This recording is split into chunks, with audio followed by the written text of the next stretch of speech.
Assalamualaikum warahmatullahi wabarakatuh.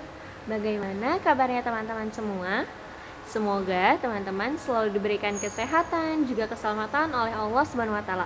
Amin ya rabbal alamin. Berjumpa lagi bersama Ustazah Diva dalam pembelajaran bahasa Indonesia. Sebelum kita mulai, kita berdoa terlebih dahulu ya. Sikap berdoa, tangannya diangkat, kepalanya ditundukkan. Membaca basmalah bersama-sama. Bismillahirrahmanirrahim. Dengan menyebut nama Allah yang Maha Pengasih lagi Maha Penyayang. Doa sebelum belajar. Rabbi zidni ilman warzuqni fahman.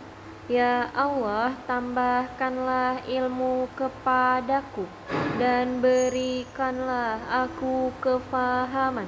Amin. Sebelum kita mulai diskusi mengenai materi bahasa Indonesia, Bu Diva izin menyampaikan tema pekan ini. Tema pekan ini adalah kewajiban dan hakku. Subtema pekan ini adalah kewajiban dan hakku di sekolah.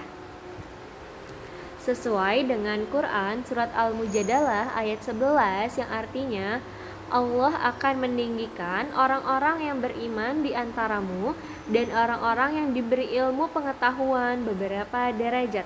Sehingga selain kita pun dituntut untuk beriman, kita pun memiliki kewajiban yaitu untuk mendapatkan ilmu. Kenapa? Agar kita berimbang. Ilmu itu berguna untuk kehidupan kita juga. Karena jika kita memiliki ilmu, kita tidak mudah untuk ditipu atau dibohongi. Kewajiban dan hakku di sekolah. Teman-teman apakah masih ingat apa itu kewajiban? Kewajiban adalah segala sesuatu yang harus dilakukan oleh masing-masing individu sehingga bisa mendapatkan haknya secara layak atau utuh. Sementara hak adalah segala sesuatu yang memang harus didapatkan oleh setiap manusia sejak ia diciptakan. Sekolah adalah lembaga pendidikan yang sifatnya formal, non-formal, dan informal dengan tujuan untuk memberikan pengajaran, mengelola dan mendidik para murid melalui bimbingan yang diberikan oleh guru sehingga menjadi individu yang berguna bagi dirinya sendiri dan lingkungannya. Adapun yang termasuk unsur-unsur sekolah yaitu dapat kita lihat dari gambar yang sudah ada di layar. Yang pertama, dari sebelah kiri kita ada bangunan sekolah. Sekolah itu memiliki unsur bangunan sekolah. Bangunan sekolah itu terdiri dari ruang kelas, perpustakaan, ada toilet, ada laboratorium jika memang itu diperlukan. Lalu ada gambar yang kedua yang di tengah yaitu ada siswa. Siswa ini unsur yang penting juga dari sekolah karena jika hanya ada bangunan, siapa yang akan hadir di sekolah? Tentunya ada siswa. Siswa ini ada siswa laki-laki dan ada siswa perempuan. Kalau sekolah dasar itu ada siswa atau siswi dari kelas 1 sampai kelas 6. Kalau SMP dari kelas 1 sampai kelas 3, kalau SMA dari kelas 1 sampai kelas 3 juga. Lalu unsur yang terakhir dapat kita lihat di sebelah kanan ada seorang apa? Ya, seorang guru. Seorang guru juga merupakan unsur yang penting karena jika hanya ada bangunan dan siswa, siapa yang akan memberikan kita ilmunya? Pastinya guru. Kewajiban dan hakku di sekolah. Nah, teman-teman di sekolah ini berperan sebagai siswa. Apa saja kewajiban dan hak teman-teman di sekolah sebagai siswa yaitu kewajiban di sekolahnya teman-teman bisa dilihat di gambar. Di sana ada gambar, ada beberapa siswa dan siswi yang berada di dalam kelas sedang membersihkan ruangan kelas. Mereka juga bekerja sama, dengan arti lain mereka juga berteman baik. Itu adalah kewajiban siswa di sekolah, membersihkan ruangan kelas, berteman, dapat bekerja sama dengan siapapun di sekolah. Lalu menghargai sesama teman. Lalu selanjutnya ada hak di sekolah. Teman-teman sebagai murid atau sebagai siswa memiliki hak di sekolah, yaitu mendapatkan ilmu dari seorang guru, mendapatkan ilmu pengetahuan. Itu sangat penting karena di sekolah adalah salah satu cara untuk kita mendapatkan ilmu yang tidak kita bisa dapatkan di rumah. Yang kedua yaitu mendapatkan kasih sayang, mendapatkan didikan yang terbaik dari seorang gurunya. Selain kita mendapatkan ilmu, kita pun akan dididik dari segi kepribadian ataupun tata krama kita. Nah, Ustazah Diva memiliki lagu tema dengan nada tema Burung Kutilang. Kita nyanyi bersama-sama ya. Di sekolah kita belajar, ada kewajiban dan hak yang harus kita patuhi bersama agar nyaman dan aman. Menjaga kelas, bersikap sopan kepada semua orang. Nah, teman-teman boleh menyanyikan bersama-sama dengan ayah, ibu, kakak, ataupun adik. Kita lanjut membahas diskusi atau memberikan informasi mengenai kalimat saran. Apa itu kalimat saran? Kalimat saran adalah kalimat yang berisi saran atau usulan yang biasanya berbentuk solusi yang disampaikan kepada seseorang mengenai suatu permasalahan. Nah, ketika ada seseorang yang meminta kita saran, lebih baik kita memberikan saran yang baik agar orang tersebut pun dapat menerima saran kita. Perbedaan saran dengan kritik. Biasanya kita suka terkecoh atau tertukar mana saran mana kritik. Kalau saran biasanya menyampaikan solusi atau jalan keluar ketika ada masalah. Sementara kalau kritik menyampaikan adanya kesalahan yang dimiliki. Berbeda ya. Hal yang diperhatikan dalam membuat kalimat saran.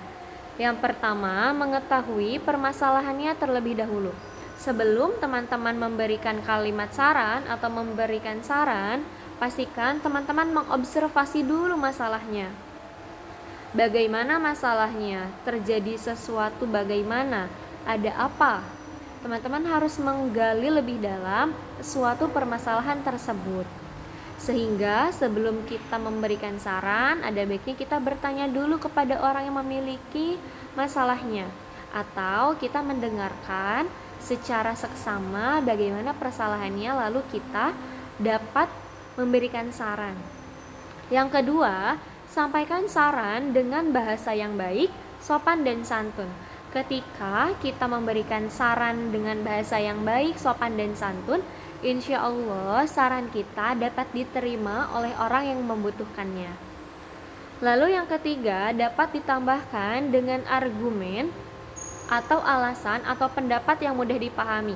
Nah, argumen atau alasan ini dapat ditambahkan agar orang yang membutuhkan saran kita lebih percaya kenapa kita memberikan sarannya. Lalu yang keempat atau yang terakhir, saran diberikan dengan tujuan untuk memperbaiki masalah.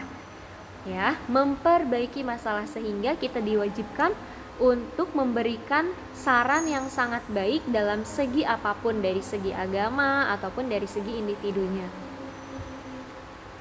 Kata-kata yang dapat digunakan dalam membuat kalimat saran itu ada 7. Diawali dengan kata sebaiknya, titik-titik, seharusnya, titik-titik, ada baiknya, titik-titik, menurutku, titik-titik, lebih baik, titik-titik, saran saya, titik-titik, dan usul saya, titik-titik. Kata-kata tersebut pastinya berada di awal kalimat. Ustazah Diva punya contoh. Masalahnya yaitu Edo pulang kehujanan, baju seragam Edo basah kuyup. Nah, Ustazah Diva memiliki saran dengan 2 kata di awal yang berbeda. Yang pertama, sebaiknya Edo segera pulang dan mandi karena khawatir terkena flu. Nah, yang di bawah ini adalah saran. Maaf, yang di bawah ini adalah alasan. Alasannya karena khawatir terkena flu, sebaiknya Edo segera pulang dan mandi. Lalu ada saran selanjutnya dengan kata yang berbeda, yaitu kata seharusnya. Ada di kalimat atau ada di depan kalimat. Seharusnya Edo menunggu hujan reda agar tidak kehujanan. Bagaimana? Apakah itu solusi yang tepat? Tentu saja itu solusi yang tepat. Mungkin teman-teman memiliki solusi yang lain. Boleh teman-teman belajar menggunakan kalimat sarannya ya. Ustazah Diva memiliki proyek untuk teman-teman. Sebelum kita bahas proyek, jika teman-teman ada yang ingin ditanyakan mengenai materinya, teman-teman boleh bertanya kepada Ustazah Diva melalui video call lewat WhatsApp ya. Proyeknya yaitu teman-teman akan menuliskan 5 permasalahan yang terjadi pada teman-teman ketika di sekolah. Lalu berikan saran yang terbaik menurutmu. Jadi teman-teman akan mencari 5 masalah di sekolah. Karena sekarang sedang pandemi, teman-teman tidak ke sekolah, teman-teman silahkan ingat-ingat kembali apa saja permasalahan yang sering teman-teman hadapi dan teman-teman temui ketika waktu sekolah.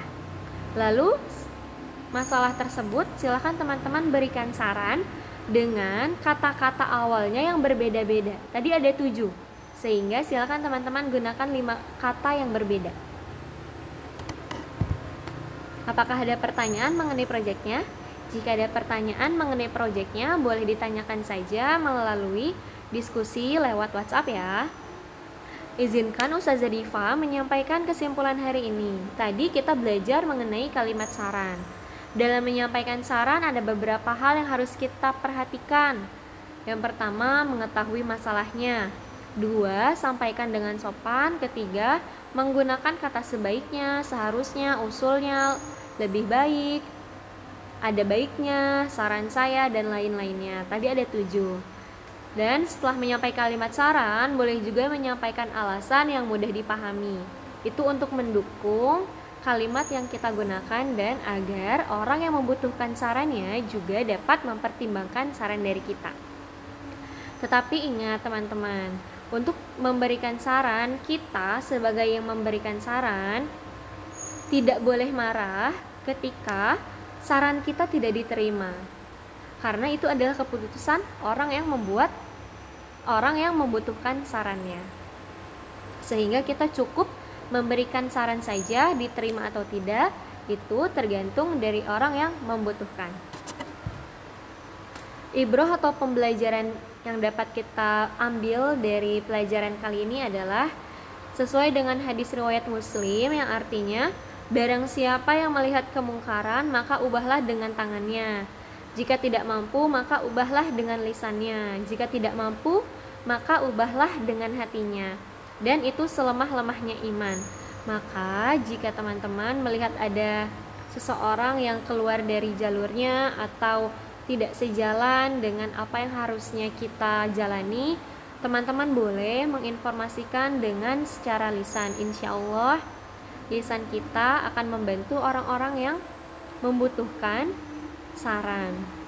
Lalu sesuai dengan Quran surat Toha ayat 44 yang artinya, hendaknya kalian berdua ucapkan perkataan yang lemah lembut, mudah-mudahan ia akan ingat atau takut kepada Allah. Nah teman-teman, ketika memberikan saran di Al-Quran pun menyarankan untuk berkata lemah lembut, artinya berkata baik, sopan dan santun. Insya Allah orang yang mendengarkan saran kita pun akan mempertimbangkan dengan baik apa yang kita ucapkan. Itu saja, mari kita tutup dengan membaca doa bersama-sama. Sikap berdoa, tangannya diangkat, kepalanya ditundukkan. Membaca hamdalah bersama-sama. Alhamdulillahi Rabbil Alamin. Segala puji bagi Allah Tuhan semesta alam. Doa penutup majelis. Subhanaka Allahumma wa bihamdika asyhadu alla ilaha illa anta astaghfiruka wa atubu ilaik. Terima kasih teman-teman sudah menyempatkan waktunya untuk melihat video ini. Semoga ilmunya dapat bermanfaat dan teman-teman lakukan pada kehidupan sehari-hari. Sampai jumpa pada video berikutnya. Wassalamualaikum warahmatullahi wabarakatuh. Tetap di rumah saja.